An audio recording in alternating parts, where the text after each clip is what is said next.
Hello, everyone, and welcome to Washing Away History, Changing Tides at Fort Mose, the first virtual panel in a two-part series on the past, present, and future of Fort Mose. I'm Kimberlyn Elliott, the Associate Director at the Lincolnville Museum and Cultural Center here in St. Augustine, and I will be hosting today's virtual panel. My pronouns are she, her, hers. We have Laura M., the Collections Coordinator for the Governor's House Library, also here in St. Augustine, monitoring the chat, and Casey W., the Collections Assistant at the Governor's House Library, assisting behind the scenes with tech. Both Laura and Casey also use she, her pronouns as well. We are so excited that you are able to join us tonight. Washing Away History is brought to you by George A. Smathers Libraries at the University of Florida, UF Historic St. Augustine's Governor's House Library, the Lincolnville Museum and Cultural Center, and the Florida Museum of Natural History as part of the Resilience, Black Heritage in St. Augustine Collaborative Project. Resilience is a year-long exploration of Black history and heritage in St. Augustine. For more information on Resilience or any of our sponsoring organizations, please visit our websites, which you can see below in the chat.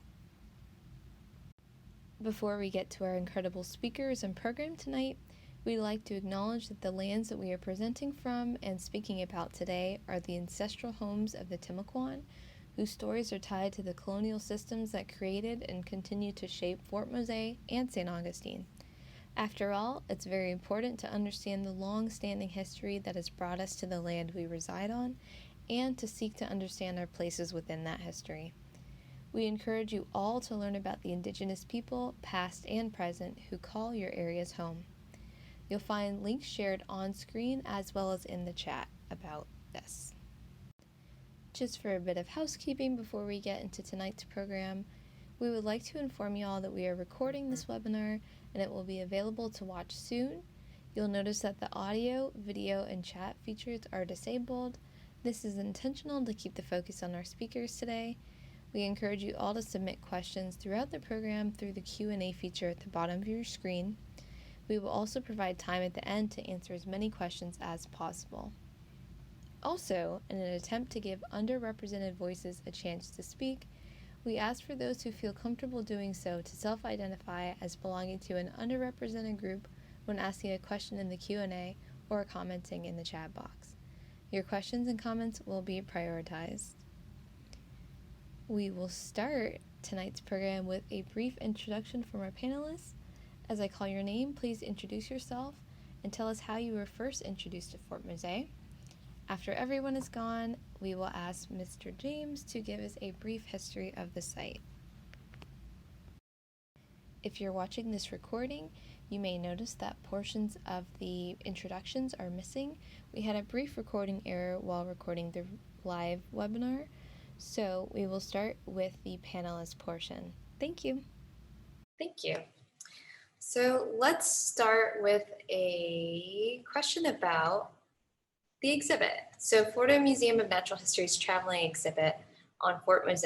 Fort Mose, America's Black Fortress of Freedom, opened in 1991. So Darcie, I was wondering if you could tell us a little bit about the process of creating the exhibit, what it was like to work on the project, and a little bit about the public response. Oh, sure.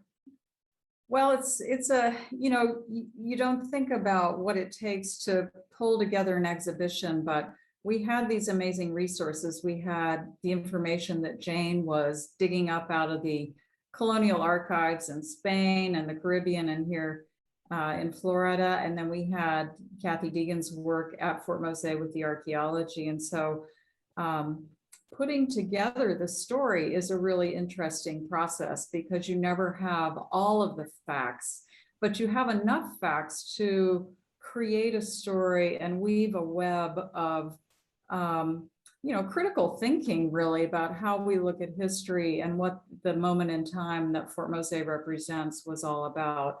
And so we embarked upon the process of not just putting together an exhibition, but also a companion book and a video that went out to schools. And, we did a lot of talking and a lot of lobbying with the legislature and trying to get the state park founded and so forth. So all of that was kind of happening at the same time. But the exhibition opened in Gainesville, and then it traveled around the country for 10 years.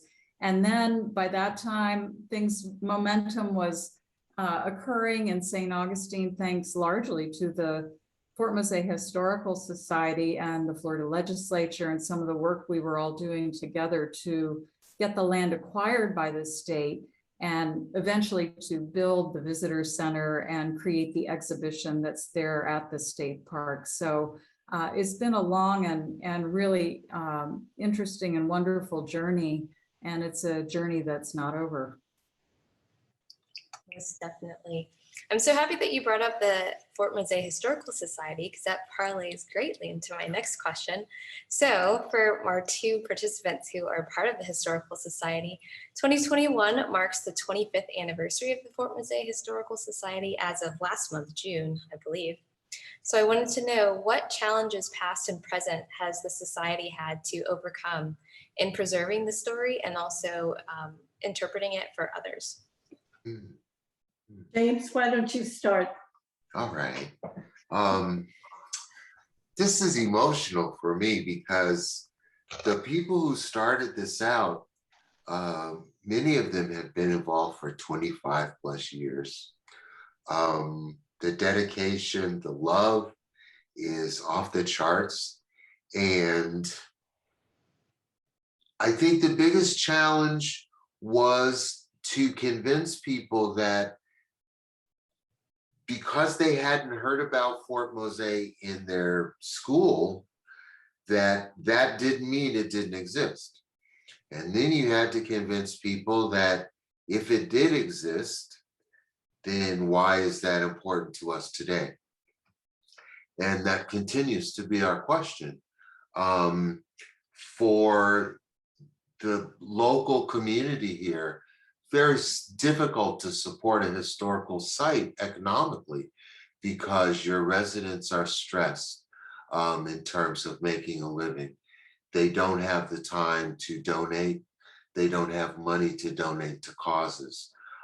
So it was really a process of not just word of mouth, but actually touching people's hearts to say, this is your story, pass it on to your children.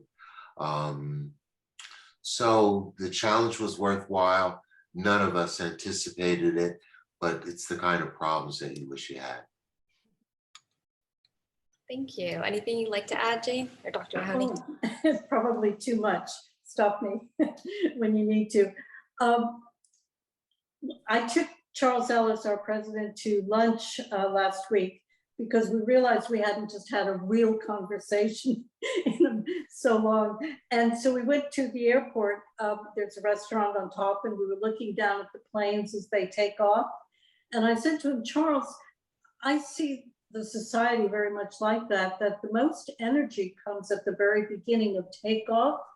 And that's why my heroes are the people 25 years ago, Jane, who discovered the history, and Cappy and others who did the archaeological verification of the validation of the site, getting the state to buy the property, establishing a state park. I mean, it's just phenomenal. And what really amazes me is a few years later, getting the designation of National Historic Landmark, which is huge.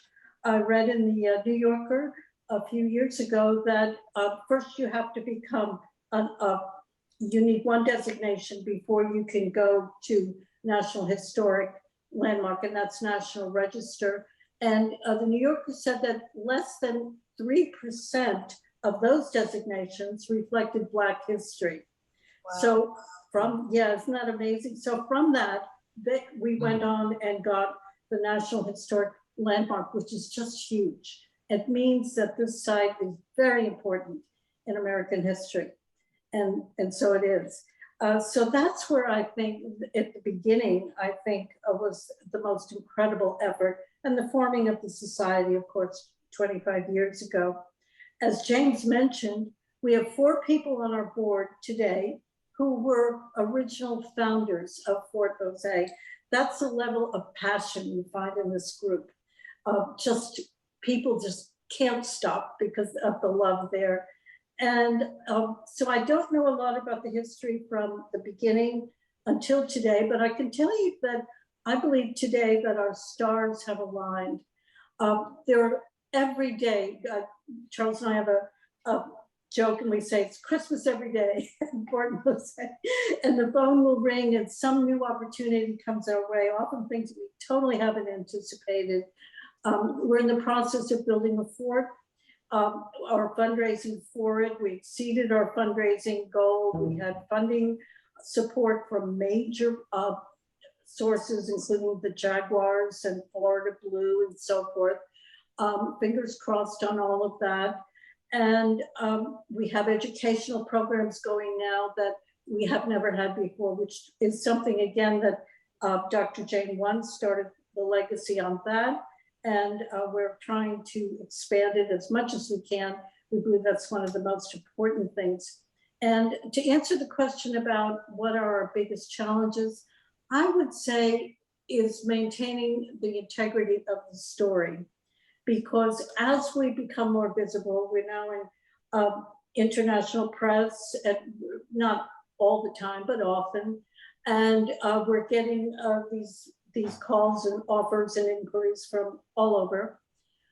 It's very it's very tantalizing, I think, for people to twist the story just a bit, to make it a little more press-worthy or a little more zippy in the marketing code or something like that.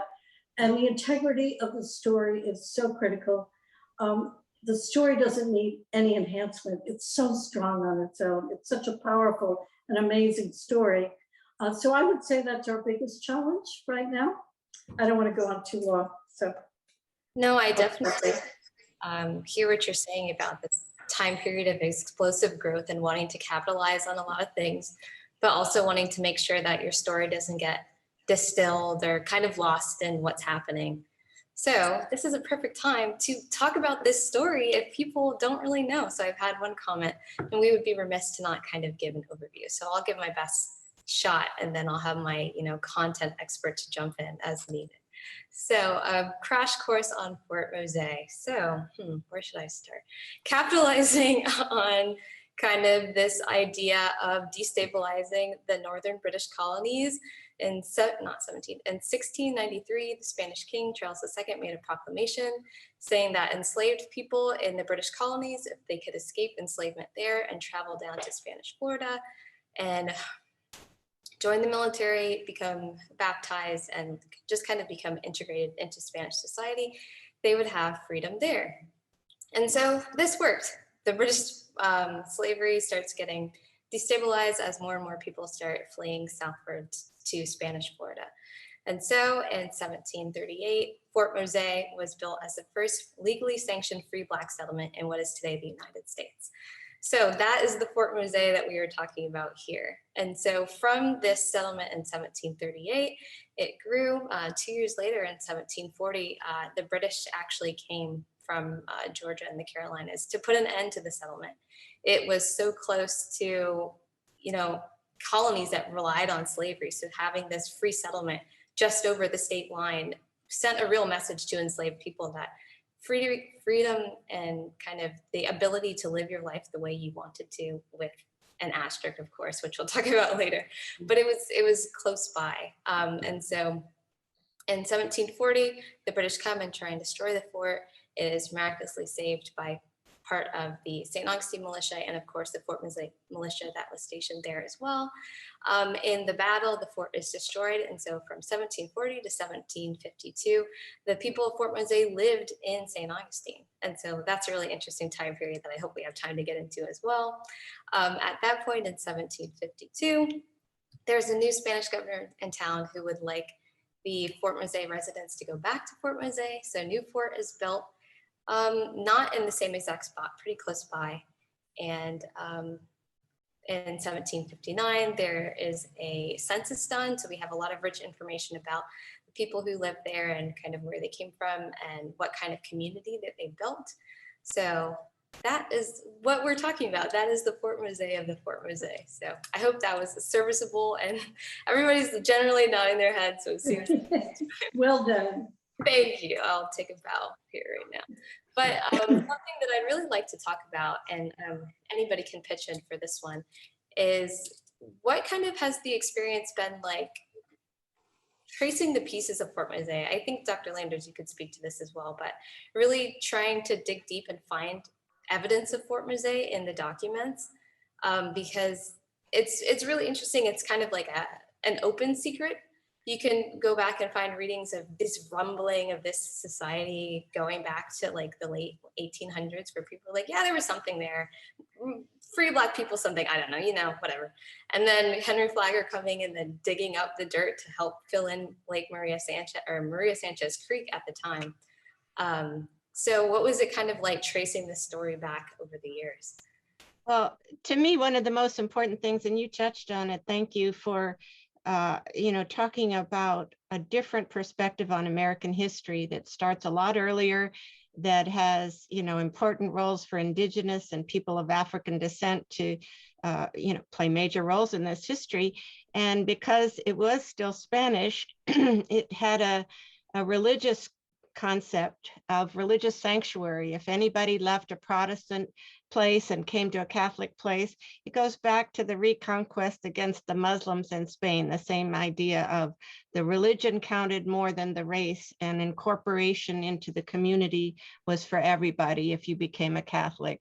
And the other thing that struck me about when I started doing this work was how much those records talk about real individual people, names and relationships, who marries whom, who gets be the godfather for which baby, and so on, who serves in the same military units together.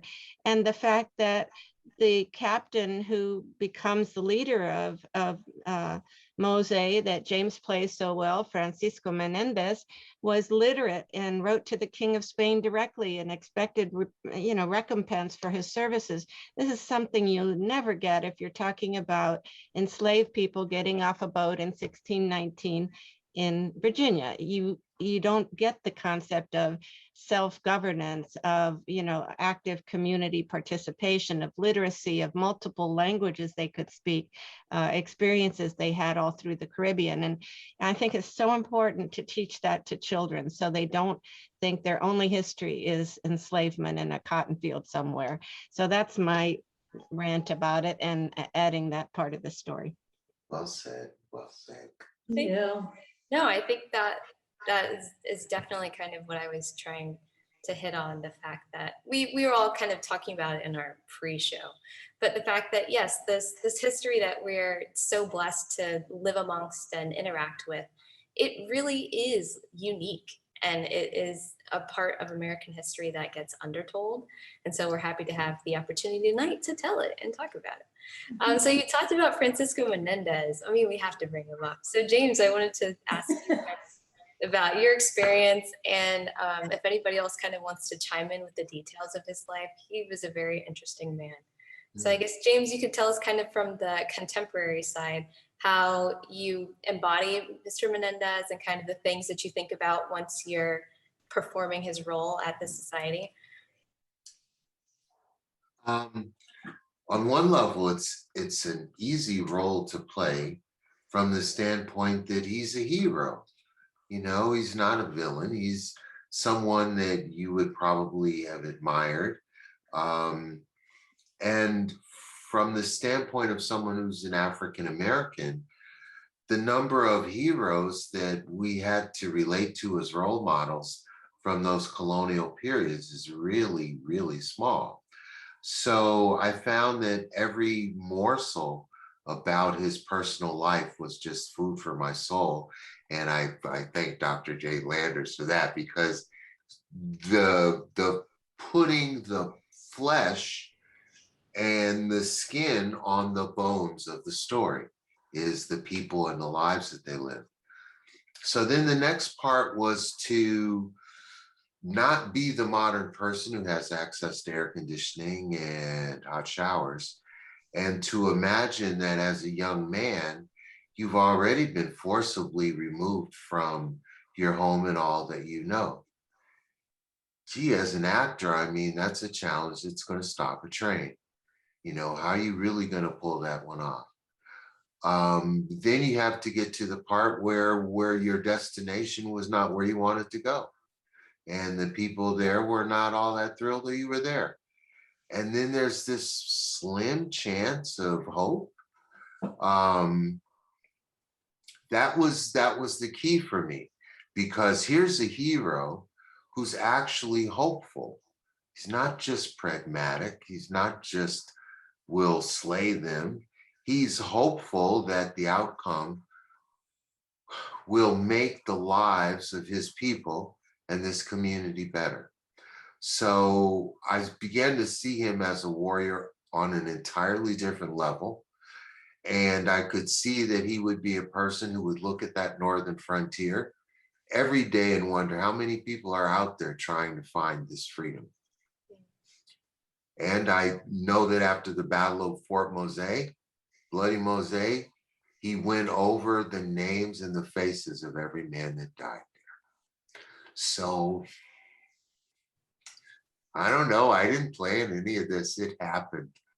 And I can't take any credit for it. Thank you so much. When I was doing my research on Menendez, just seeing the way that he was referred to in other writings just kind of gives you an idea of the reverence and the high status he held in the community, even from the perspective of the Spanish who were recording this. And I also wanted to ask Dr. Landers to kind of talk about his escapades and what happens and why he kind of disappears from Fort Mose for a little bit and then jumps back in time a couple of years later. It's a really incredible story, so I wanted to ask you to share it if you don't mind. Well, thanks, Kimberly. That is, I'm working on a biography, finally coming back full circle to try to fill in some of those gaps and holes that we have for the story. So, you know, born on the Gambia, enslaved by English people, probably from, you know, Fort James there in the Gambia River, brought to Charleston. I don't know who owned him. Rises with the Yamasee Indians and fights for a year more with them before coming into St. Augustine. He doesn't really get freed immediately. He keeps petitioning and has to bring it to the attention over and over again of officials. In 1738, finally, you know, he is with all of his community. And as everybody's mentioned, the story of the battle and of the heroism and of the, you know, service he performed there. But then we sort of lose him because he takes a corsairing commission in the Atlantic world and has a couple of expeditions up to the North Carolina coast that we can track, or that I'm tracking. And then he is captured by a corsair of the English and taken back to the Bahamas and sold back into slavery. And so I track how many times this man has been enslaved and still gets back out of it. So he is indomitable, like James plays him. And I do know that he's back by 1752 because we see him on a census again. But what happens in those interim years is what I'm tracking now. So filling in the African life a little bit, filling in the corsairing role and what happens after he's re-enslaved. And then he leads his community into another exile to Cuba when the English take over Florida. And so I've tracked him to San Agustin de la Nueva Florida, is now called Ceiba Mocha, but it's in Matanzas province. He gets land, he gets support for a good while, and then he's not there anymore either. And I'm thinking he might have moved into Regla or to Havana. So I still have to fill in those final pieces, but an amazing character. Something that I liked, well, not that I liked, but something that made an impression on me when I was researching him and looking at the captain's log of the ship that had captured him. And he's there telling them that he's a Spanish general. And they're like, this guy's obviously a slave, and he's telling us he's a Spanish general. Like, he really, just his story and his presence of being completely contrasted from what the British even thought as possible. And so, like, for them to just like reject his story immediately, I was just like, wow, you know, they couldn't even conceive of this happening. And then they're like, oh, you were at the bloody Battle of Mose, and then it devolves from there. But awesome. Yeah, thank you for sharing. Okay, let's see. Can I just say one more little quick thing since you connected it? Those people that captured him had just come from watching Black people be burned at the stake in New York for an uprising that happened, right before that. And so they refer to what he did at Mose, and they know how powerful he is, and they're afraid of him. That's why they torture him. And they knew that there were Spanish Black Catholics burned at the stake for the Great Negro Revolt, or Great Negro Plot, they call it, in New York, 1741. So the irony of all these connections, again, it should be part of US history, mainstream. No, thank you for saying that. I'm going to have to read up on that. I wasn't aware. Wow. Yeah, really. Amazing. Hey, Kimberlyn.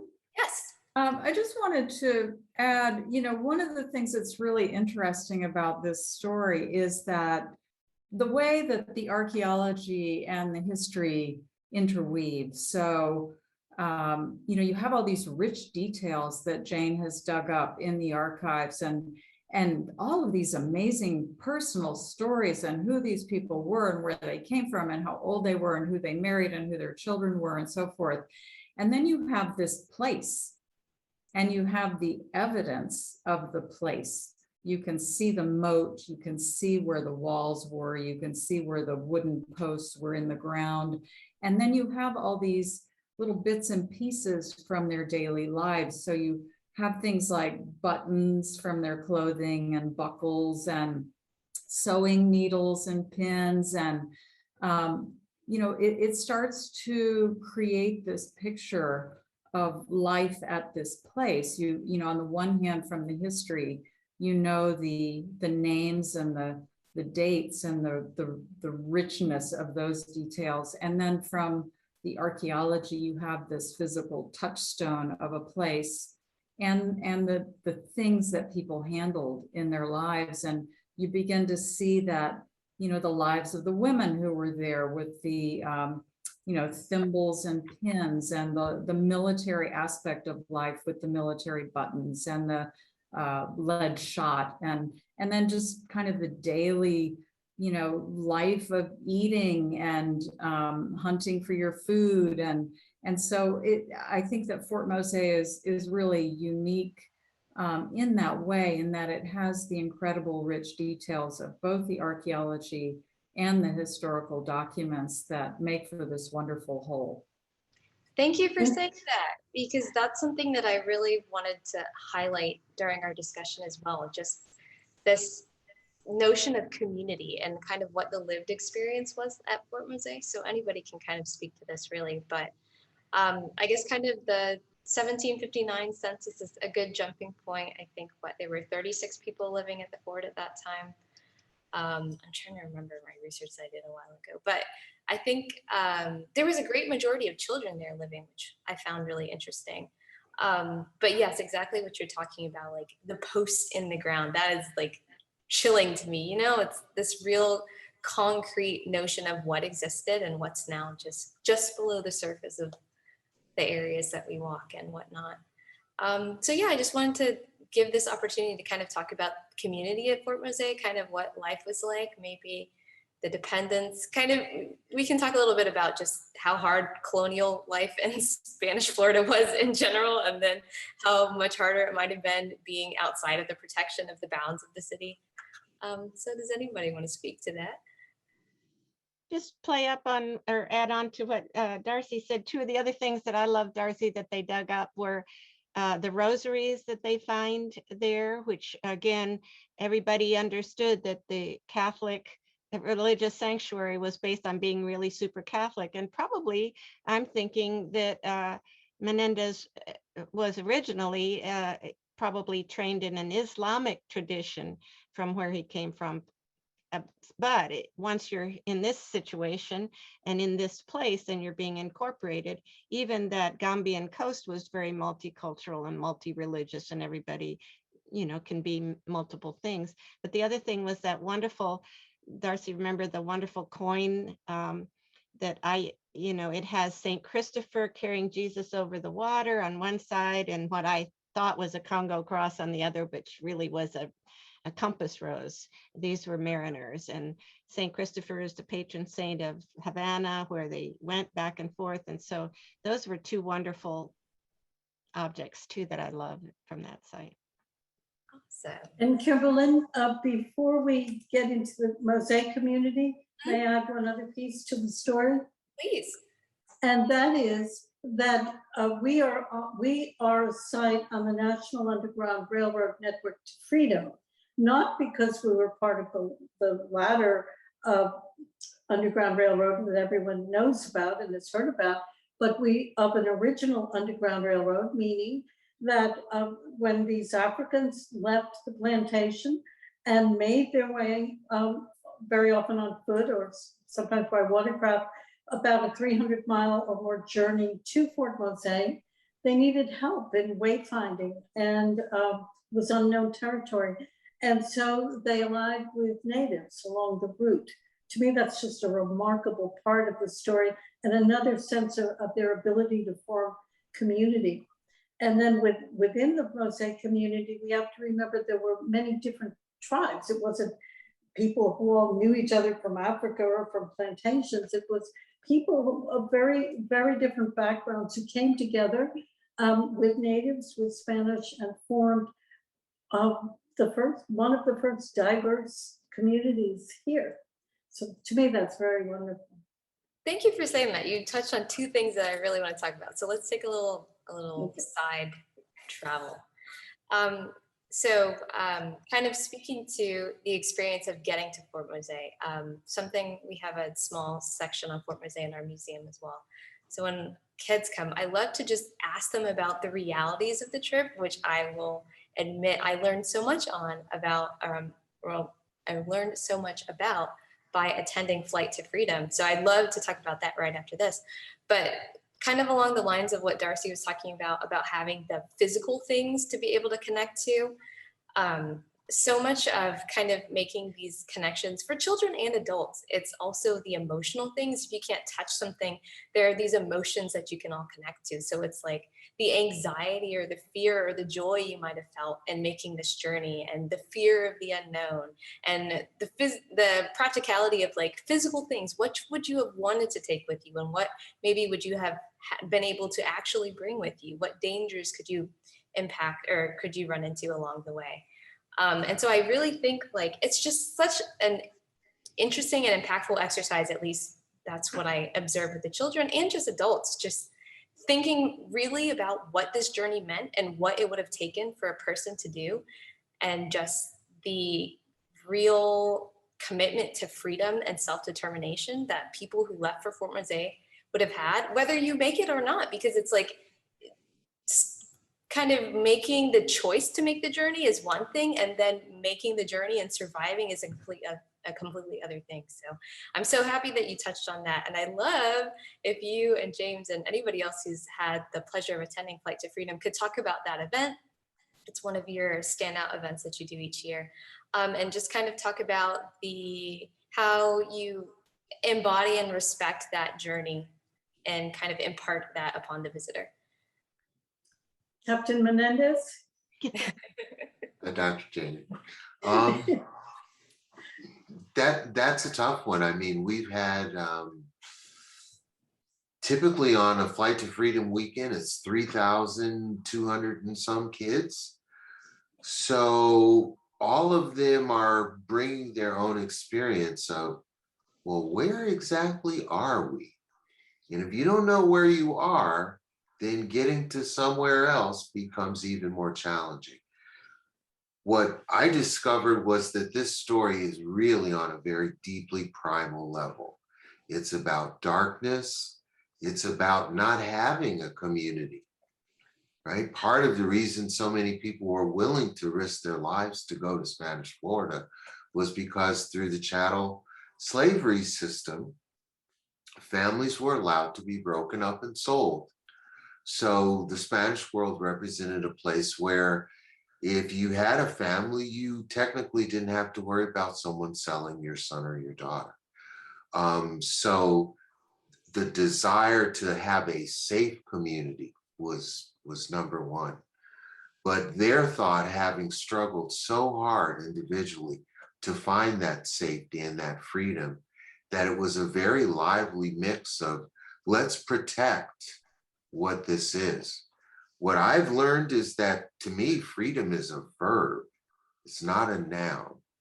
And that those guys, whether they knew it or not, were a prototype of our modern day societies, because they started out as a diverse colony with lots of economic potential. And some people succeed, some people don't do as well. But given the opportunity to be free, people were making all kinds of sacrifices. The biggest difference is that in some worlds, people were willing to say, as long as I'm free, I don't really care what happens to you. That's your tough luck. In the other worlds, they're saying, I can't be free in a world where somebody's being whipped and sold for no real apparent reason. So that's, to me, what builds community, was that they were inclusive. They had shared experiences that they were willing to talk about, not scream at each other. They needed each other. That made a difference. Thank you so much. Yeah, that sense of community is such a uniting thing. You know, it's something that just on a basic human level that we all search for and can provide such an emotional kind of, not provide a need, but solve an emotional need for us. And so being able to find that, you know, in the context of the 18th century, I'm sure was just beyond impressionable, beyond meaningful for the inhabitants of Fort Mose. So thank you for sharing that. Thank you so much. Okay, let's see. We have a bit of time left. So I guess I can ask a question. Oh wait, no, I wanted to hear more about Flight to Freedom. Dr. Mahoney, did you want to talk any more about that? I'll talk all night, you know that. I would just like, for those who are listening and haven't experienced Flight to Freedom, I'd just like to very quickly describe how it unfolds. I think people leave the trail, we call it the Freedom Trail, and it winds through the woods. And as you wind through the woods, you encounter different people that the freedom seekers would have encountered. And people leave the trail in tears. I don't mean every now and then, I mean quite commonly. And the power of it, I think, is that it's living theater, it's mobile theater. In other words, you travel from one scene to another. It's storytelling, which is the oldest and most powerful way of teaching. And most importantly, it's a real up-close personal encounter that you would never find anywhere else in the world, any other way, I believe. And so it's touching both your heart and your mind. And to me, it's just profoundly powerful. And that's the kind of feedback we often get. I will certainly. If I go ahead, I James. could add something to that. Please. Sure. One of the reenactors had told me, who's done many of the Flight to Freedoms, is that part of its concept is that you are on a trail going to this place where you've heard that there's freedom. And along the trail, you're aware that there are other people making this journey, and they're very afraid. They're hiding because there are people after them. And at some point, a person of questionable, like, where's this person coming from, is a woodsman. And you don't know if they're just a hunter or are they a bounty hunter. And in this scene, they ask all of the classes, have you seen any runaways? And my friend was telling me that in multiple years of doing this, that there was never any class or any kid who said, yeah, I just saw a couple of people back there, you should go get them. There was this sense of, hey, wait a second, if this was me, I wouldn't want nobody to tell on me. They're empathizing deeply with the hardships and the people who made that trail. very deeply, yeah. And also, by the time that the children or anyone leave the slave catcher, if you will call him that, they understand clearly that he is valuing profit more than people. He tells them flat out, he has to decide whether he's going to trap some animal fur or some people. And it really depends on what can bring him the most profit. And the minute that the young people particularly understand that dynamic of profit over people, they understand the dynamic of enslavement as well, because it was the same force driving it. And that's what I think it makes it so powerful. Something else I'd like to add, I really enjoyed hearing the perspective of the indigenous gentleman. I think he was of Yamasee origin. Yes. Yes, he's a chief.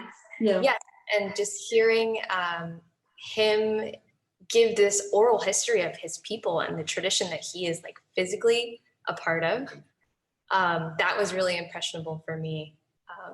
It's just— Yes, the Yamasees are not gone. Go ahead. The Yamasee people are not gone. They have a chief, they have a tribal council, and really through the help of all of this history and the archaeology, they are putting together their story as well, understanding it more. That's Yeah. amazing. Could I just say, yeah, the Yamasee story needs to be told too. And there's a wonderful book that Diane Bossy edited on the Yamasee War, which has most of the archaeology and a little bit, and I did a chapter on the history, but a lot of it is the archaeology of the indigenous villages around Florida and Fort Mose particularly. Yes, can you speak on that a little bit? Because that was something that I was really surprised to learn about when I was reading about the history of Fort Mose and just seeing how long the human history is there. Well, actually, that question should probably go to Darcie, who's the archaeologist of the bunch. But if I'll add one more thing, because Dr. Jane too was talking about all the important designations for Fort Mose, and the most recent one was UNESCO's slave route project has designated Fort Mose as well as one of its sites of memory. So it takes a lot, as Jane said, to go through the different ranks and to achieve that, and it speaks to the importance of Fort Mose. But I'll throw it back to Darcie for the prehistory. Well, I'm really not an expert in this area at all, so I hesitate to answer, but I will just say that archaeology doesn't always agree with history. And that's interesting too, because sometimes documents are written by people with a certain point of view, or shall I say always documents are written by people with a certain point of view. When I write something, I have my point of view and you have yours, and the same with, of course, the Spanish or the English. And I find that, you know, untangling what we think of as, I don't want to say capital T truth, because I'm not sure that there really is such a thing when we study history, but our best guess at what the real story was requires more than just looking at the documents. And especially if you're talking about indigenous people's history, you know, we know that those stories were often extremely biased in the colonial literature. And when you begin to excavate, you know, it's also very frustrating because you have just these bits and pieces to try to put together what may have happened in the past. And then you get the people's voices. So the Yamasee people themselves who are still here and can add the oral histories from their own cultural perspective. You know, all of that has to kind of come together and to try to make sense of what the story really would have been. Thank you for adding that. I think you said something that also is something that we could talk about a little bit as well. Just this idea that we're fortunate to have so many things recorded. The Spanish like to write a lot of things down, especially when it came to people or money. but also looking at what's not recorded and why, and having to fill in these gaps. So it's like sometimes our archaeological side can help us provide these things, or just evidence that people were there that might not be recorded in the record. But then other times it just leaves you with more questions, trying to reconcile the two. So yeah, thank you. And just your statement was a good PSA for it. Evaluate your sources.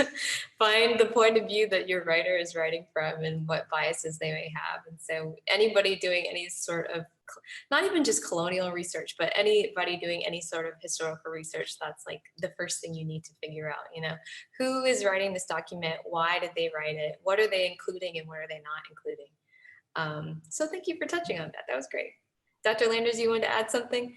I was just going to say, since you, both of you, to respond to that about the indigenous voice in these records, they were also incorporated as Catholics. And so in anything that is, going to be official, if they don't speak Spanish, there are interpreters. Everybody gets to have the testimony read back to them to challenge. So it is, again, if you find them in their voice, it's pretty accurate because they've had the chance to alter it if they need. And so one of the main important documents that helps Francisco Menendez get free is that Chief Hospo from the Yamasee group, with whom he fought against the English before being defeated, comes in and says, this man should be free.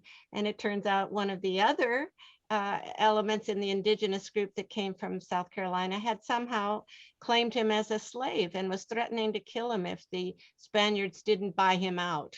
And so you see multiple conflicts even within the indigenous world, but you do get those testimonies and that you wouldn't find in a lot of other kinds of records. That's amazing. That testimony coupled with Menendez's own testimony and pleading the case and showing like, I have done this service to the crown and this is what happens when you serve the crown. These are the things that I'm owed and the recompense. And this was the quote unquote deal that I was given. So I expect it to be honored. So yeah, just being able to look at those documents is just amazing. So thank you for adding that in. I think we are nearing our Q&A session. So my last question will be a retrospective kind of question, an easy one. So we're just going to ask you to think about kind of what is the legacy of Fort Mose? When you think about it, it represented freedom to countless people escaping enslavement in the 18th century. And so what does it represent to you today? And then why is it important to remember? I feel like we've well established why it's important to remember, but yet hearing it in a nice, concise way is fun too. So if anybody who would like to start.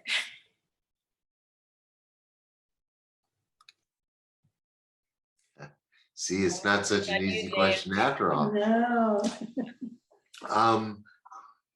Well, if I were to try and add something to that,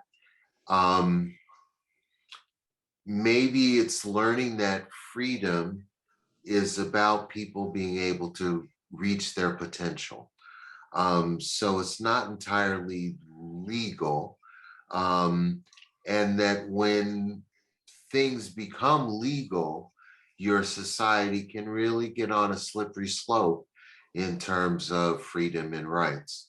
I don't see this story in terms of rights or black and white. I see it in terms of inclusion and a community that was mutually supportive of each other and that they were able to survive when others weren't. But I think in the time that we live in, where many of our stories and histories and daily occurrences frustrate us because they're so complicated, we want the easiest answer, but there's no easy answer here. I can only hope that what people are left with is a story that sheds light on a not well understood section of our history that will enlighten and inspire all people, not just people of color, because it is inclusive and inspirational. I think if history is just accurate, it's great. I think if it's we find, oh yeah, this is true, But people won't get it unless you break it down to them. Why is this important to you? I think we're doing that. Thank you. All right, anybody else like to attempt to answer my question? Darling. I'll give it a try. I would say that, well, James Baldwin said, history doesn't end, it lives in us. And I believe that's true. And so for me, it's so many things. I couldn't list them all, but it's about possibility. No matter how hard things are, you can make it better.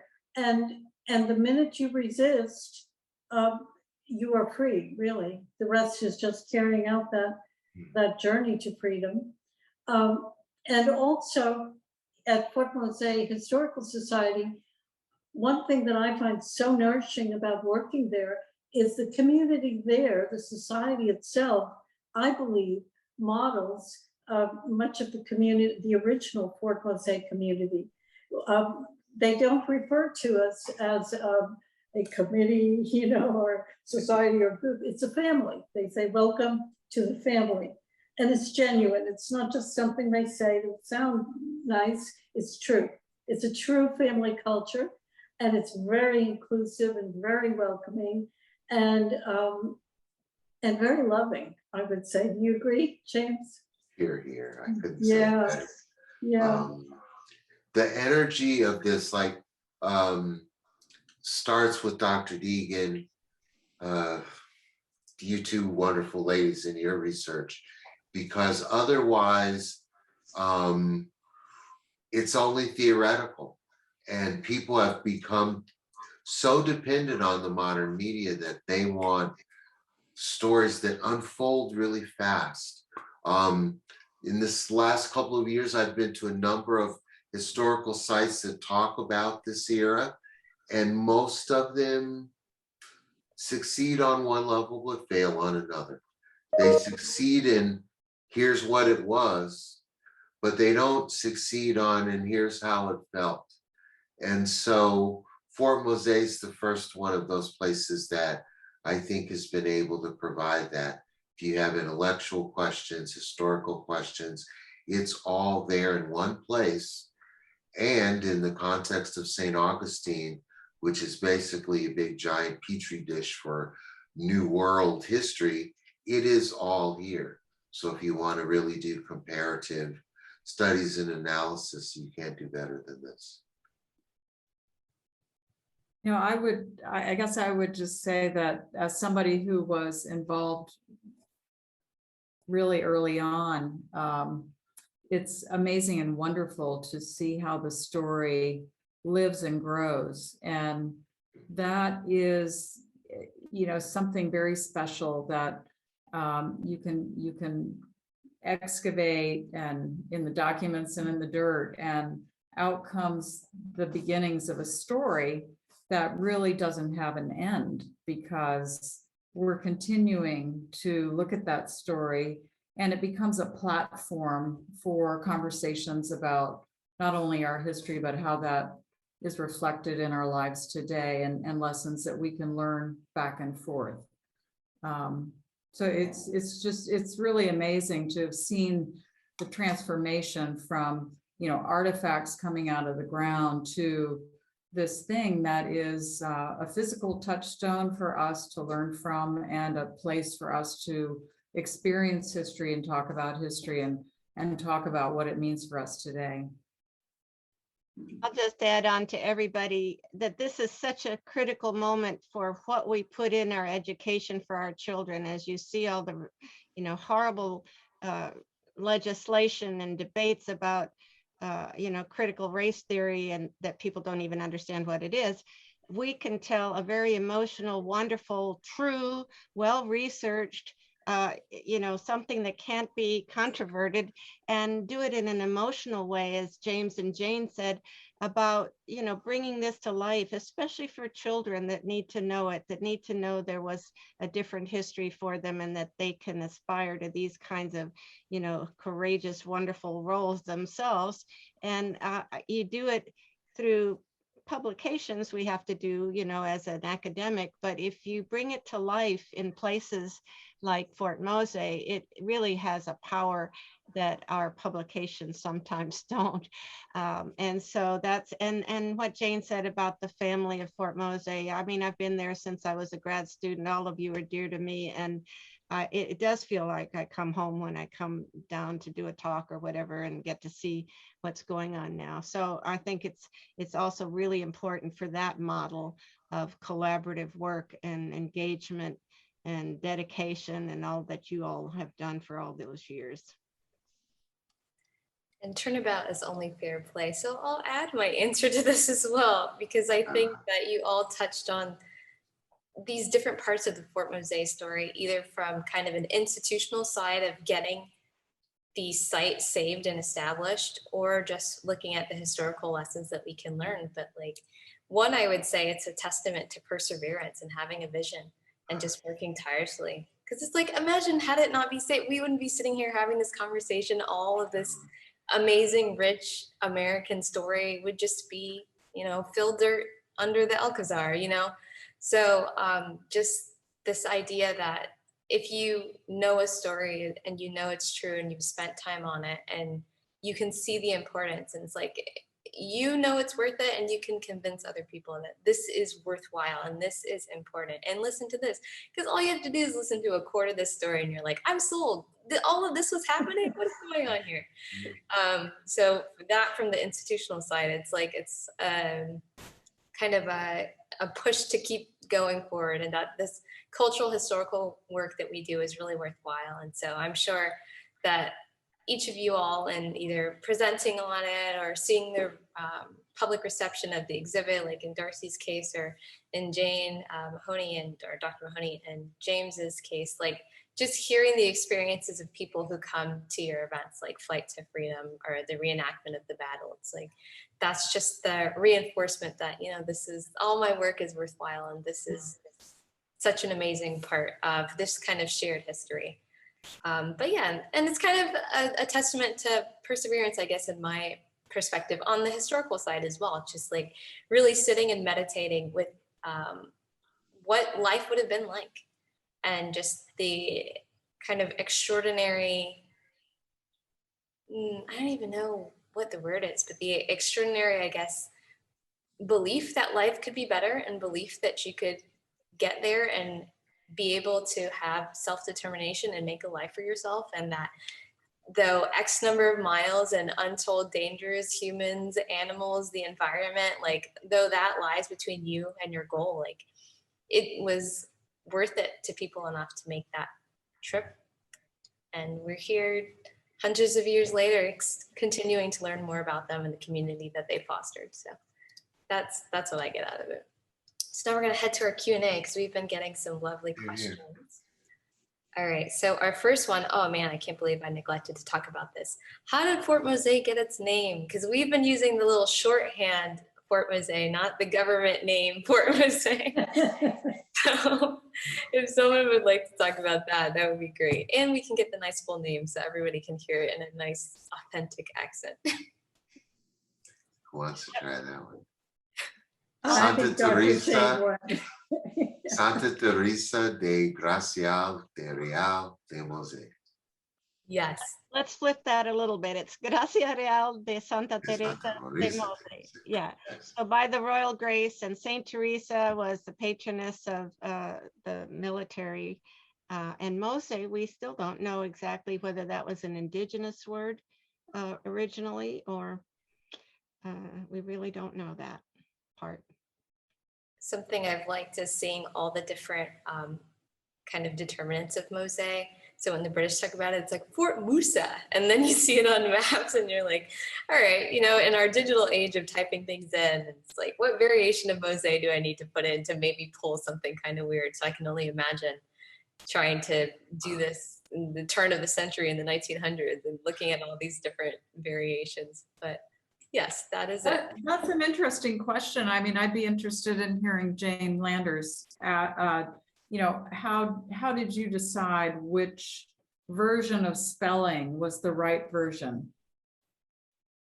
Well, I guess because I was working in Spanish records and they were the ones that established the town, I just always used that one. But yeah, it's spelled every which way, you know, in English documents, Musa, Mose, you know, and they usually don't say all of the beginning Spanish part, but that's a pretty traditional pattern of naming, you know, Yeah.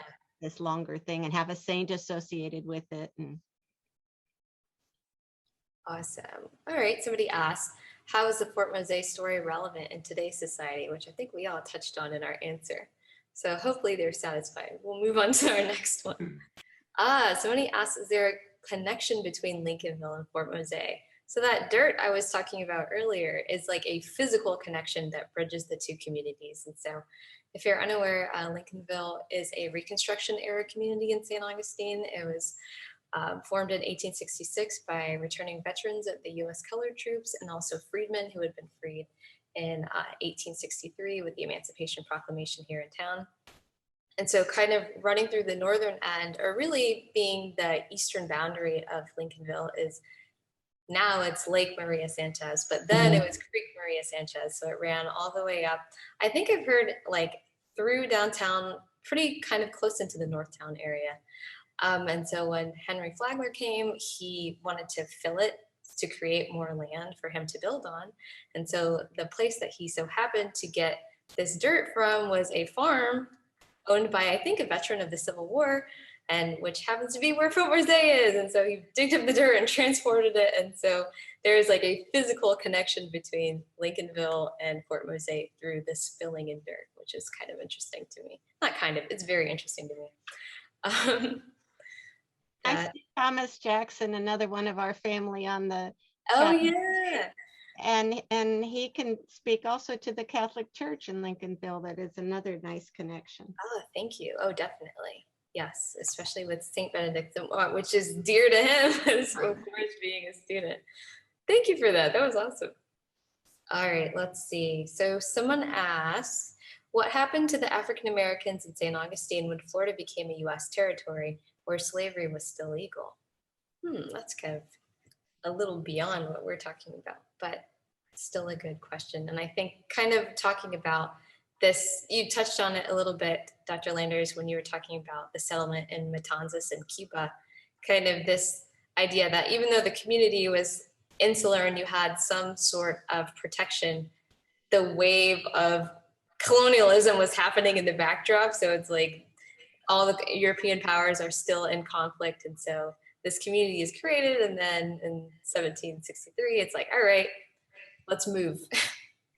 Yeah, I'm actually working on Andrew Jackson right now a little bit because I'm here in Nashville, of course, but he invades Spanish territory in 1818 and launches the first Seminole War. So the Black Seminoles are multilingual, multiliterate people that are much like our Mose group. And so I think there's a lot of connections to that, although broken because everybody from Mose left, and we don't have proof of anybody coming back when the Spanish do come back in 1784.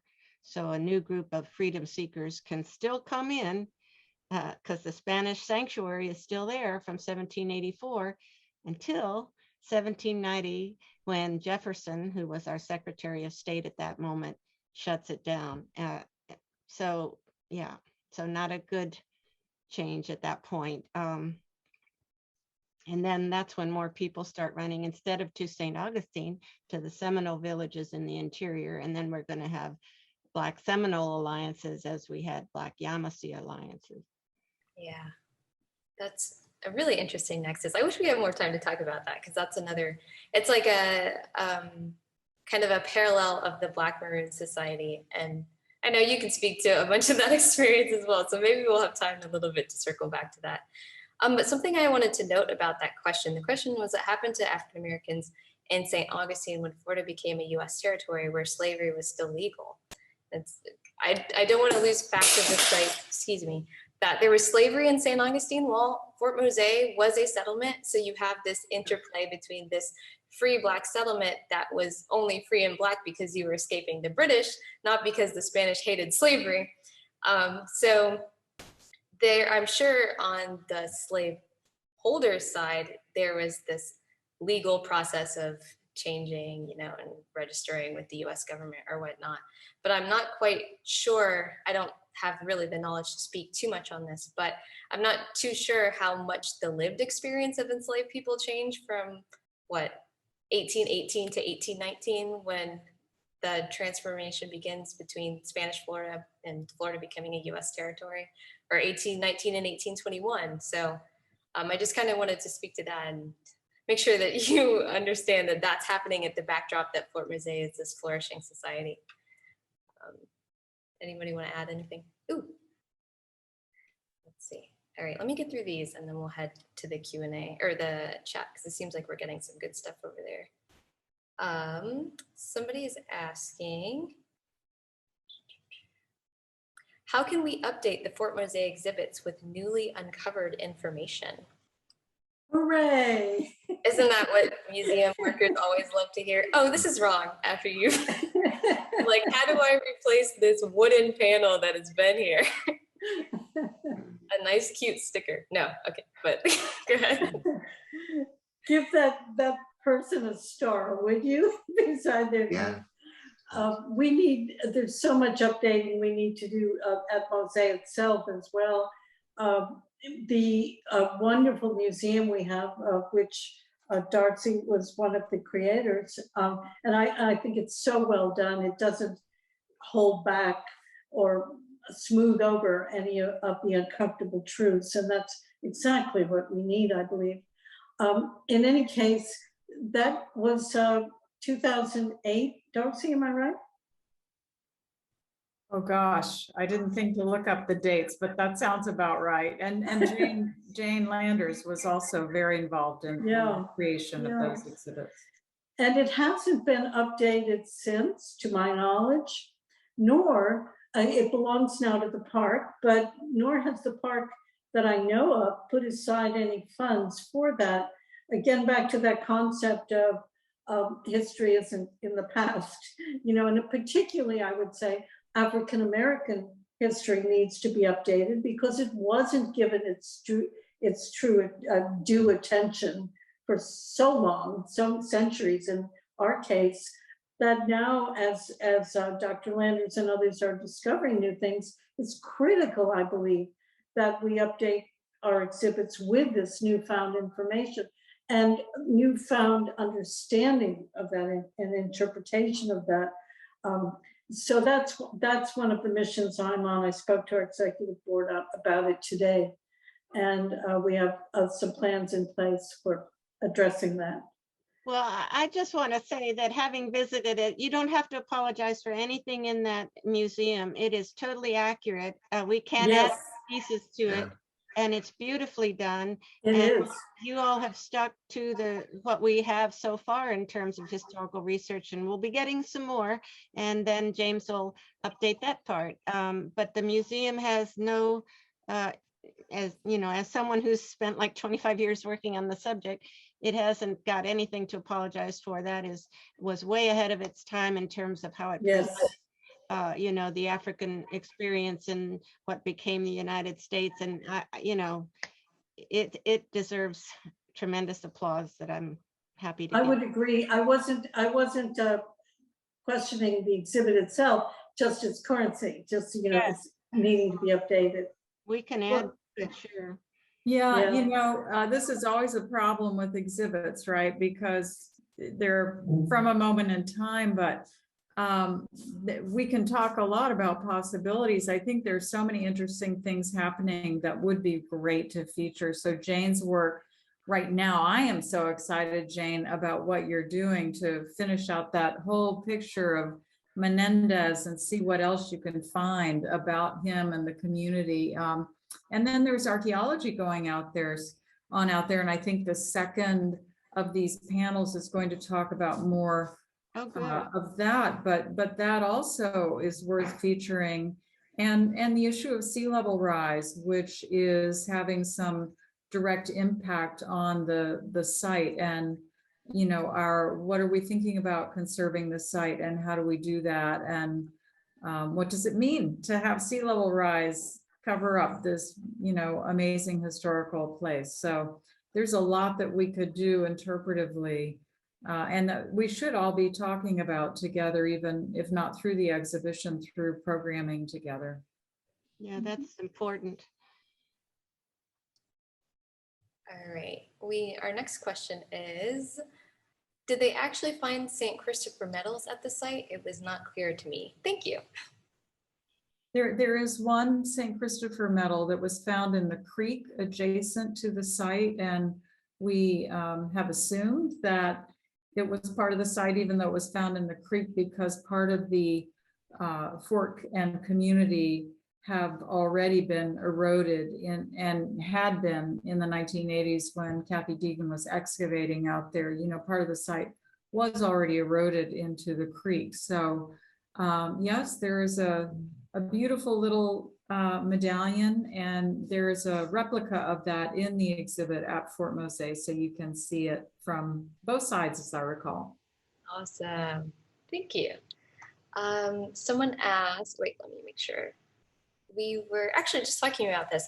What happened to Francisco Menendez and his family? Dr. Jane Landers, the world wants to know.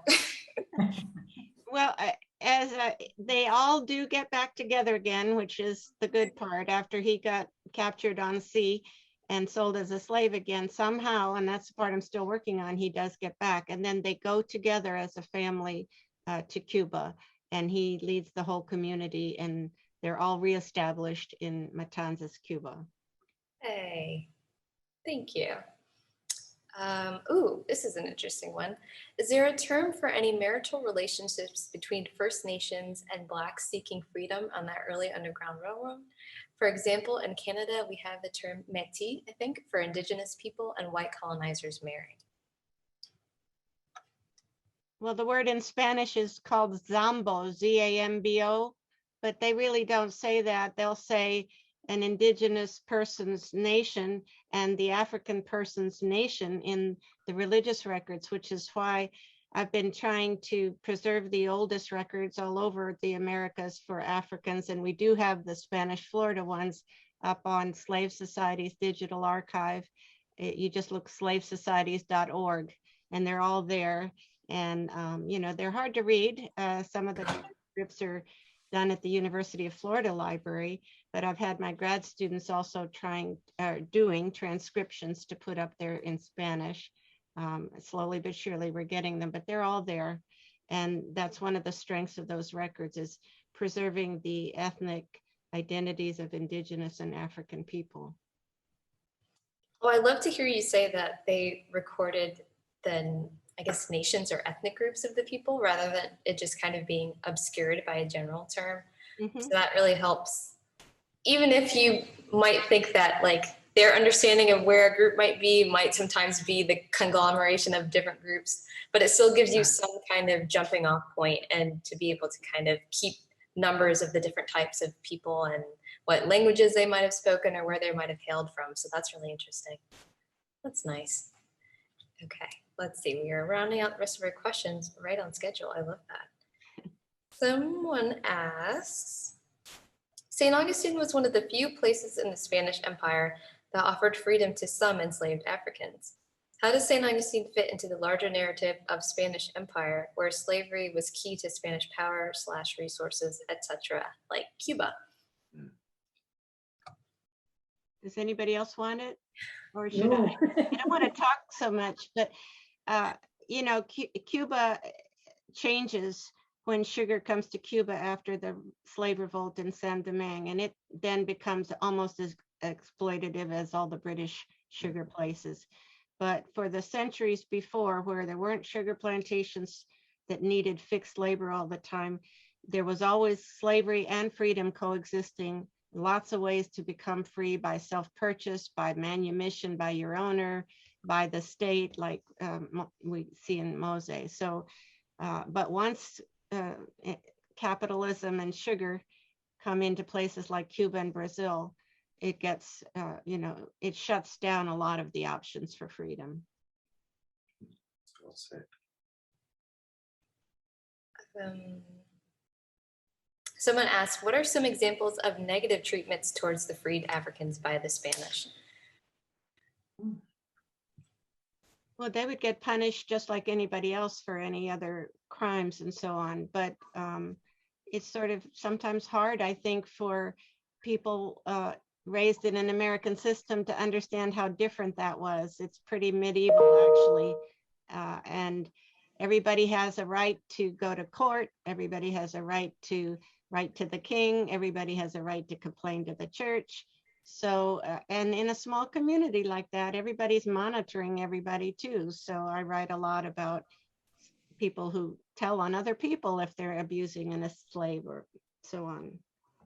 It's not I like would I would like to add to what he just said, which is that there was a legal process that allowed you to move out of your condition if it wasn't a happy one.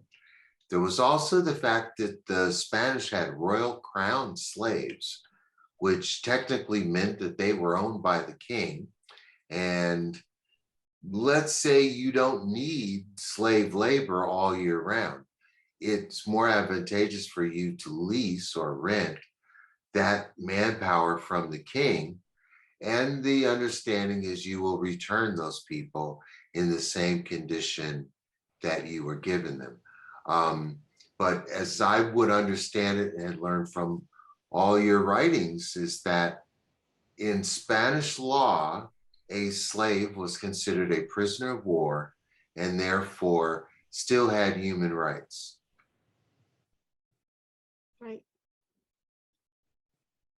And especially, you touched on this a little bit, Dr. Landers, looking at this kind of legacy of the conquest in these 700 years of this war in Spain. This kind of idea that anybody could be enslaved. It just kind of so happened if the Moors were in town, you might be enslaved. If the Christians take over, now if you're a Moor, you might be enslaved, forced to change religions nominally or be, I don't know, coerced into doing that as well.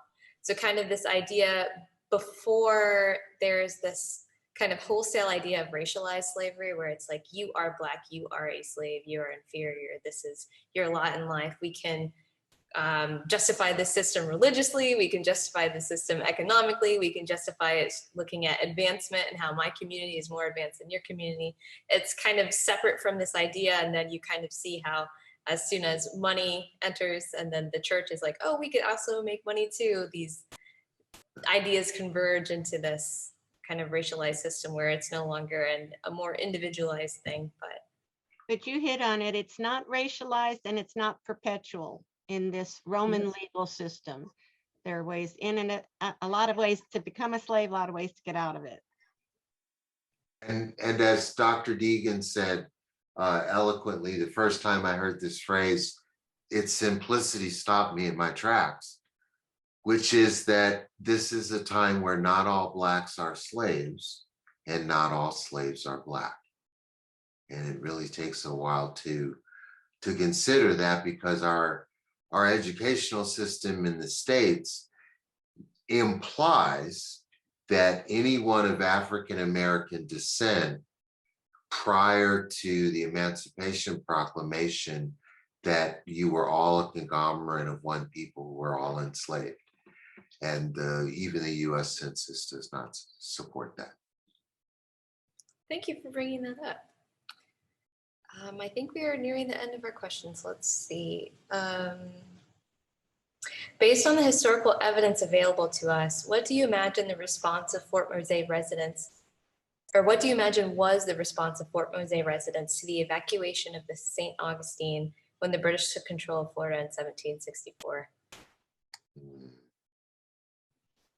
I feel like you can answer this on an emotional level, just thinking about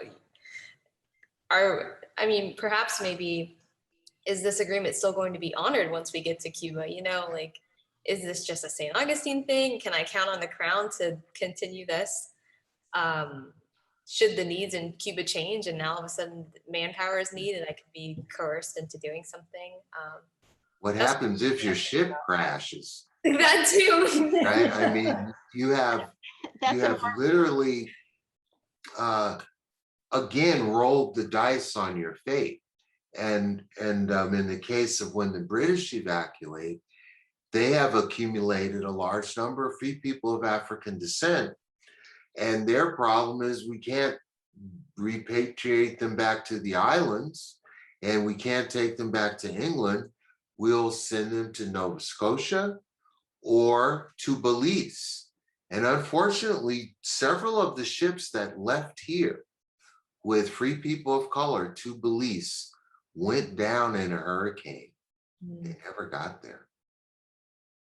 I feel like that's such a pragmatic answer now, thinking about the times I've been reading and they're waiting on the rations coming and, nothing's coming. There's been a shipwreck and we're salvaging what we can, but it's going to be, a quarter of what you expected. So just, the realities of life. So not even just your emotional fears, but also in our modern world, you can pretty much assume if you want to get to Pittsburgh, that if you buy a ticket, you'll get there, right? 99.9% of the time. Go back a couple hundred years or almost 300 years, and there's no guarantee that you'll get anywhere from A to B, or what your condition will be when you get there, or what that place will be like. What happens if you go to Cuba and they're having an epidemic? So, we are so lucky. Maybe that's what history is teaching us, is let's count our blessings and at the same time roll up our sleeves, move forward, and give some thanks to the people who brought us here. I'm not here to blame anybody. Well, also, that's also true. And they sure knew they didn't want to stay under English rule. That's what they'd run from. That's what they fought to get down to Florida for. So they weren't going to stay there. And one other little interesting factoid is that the man who pays for them and their boat to get to Cuba was a bishop from Cuba that had been expelled when the English had 1 year's acquaintance in Cuba. And he's of African descent himself, the Bishop Augustine Morel de Santa Cruz. And he was here for a year, sort of exiled out of Cuba, and knew the people at Mose, and he put some money to help their ship load.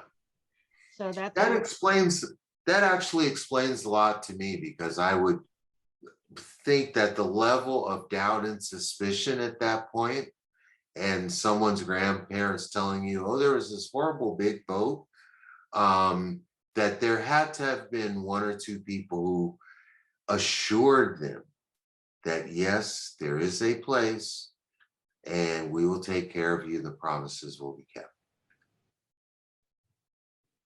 And the resilience of the people shows throughout the story. It was a little over a year, Jane, that they lived at Mose before the Battle of Bloody Mose, correct? Right. When finally they found their freedom, their home, Right. and then it's built, and then it's destroyed. Right. And they go back into town, and 12 years later back to Mose. And, so it's just a continuous odyssey, and the resilience of that is remarkable. And that's an important lesson, that of so many things overcome and still determination. Yeah. Is it true, Jane, that the name of the ship on which they went to Cuba was Our Lady of Sorrows? I have to go back and look. There were a series of ships, and who went on which ship, I'll have to check, Jane. I'm sorry, I don't know that off the top of my head. But I was really struck when I found out it was, Bishop Morel de Santa Cruz, who was Cuban, but his mother was Dominican, African Dominican. Yeah. Wow. And I grew up in the Dominican, so that's another connection. I think, we have one last question. What is the Blackbird Society? Is anybody familiar with that? No. I don't know. That might have been a mishearing of something that we were saying. But we've reached the end of our evening. I just want to say thank you all so much for being here and sharing your knowledge and just having this great conversation. Just as being a fan of all of you all individually, I've been nerding out over here, being super excited and just enjoying this evening so much. We really appreciate your generosity and your willingness to speak with us tonight. I'd also like to thank the Governor's House Library the George A. Smathers Libraries, and the Florida Museum for helping us to put this together. Lastly, I'd like to say thank you to our audience. Thank you for spending this evening with us and, you know, opening your mind and having a good time learning over here. I will say I love your discussion about the archaeology, Darcie, because that's a perfect segue into on July 22nd, we're having part 2 of our Fort Mose extravaganza, which will be all about the past, present, and future of archaeology at Fort Mose. So everything you heard tonight, we're going to be talking about it. Climate change, yeah, check. Archaeology, check. Something else we mentioned, that'll be in there, check. You'll get it all. So yeah, that'll be Thursday, the 22nd at 5:30, same time, same station. So pretty much anywhere you saw this advertised, you should see the second one, so you can sign up for that as well. And then I think we'll also be sending it to you all in an email, so you should get it there. Do any of you all have anything to say before we say goodbye? Wonderful to see everybody. Thank you. Yes. Thank you, Thank you. Kimberlyn. An honor. Thanks. Well done, you guys. Yeah. And join us, please. Oh yes, no, that was the last thing. Sorry, I meant Yeah. to say I'm putting the link to the state park. Also check out the Fort Mose Historical Society. If you felt touched by this tonight, you know, buy a membership, just get involved, see what you can do to help the story continue. So I will say thank you again to everyone, and you all have a good evening, and we will see you some other time. Bye. Bye. Bye, thank you. Bye-bye.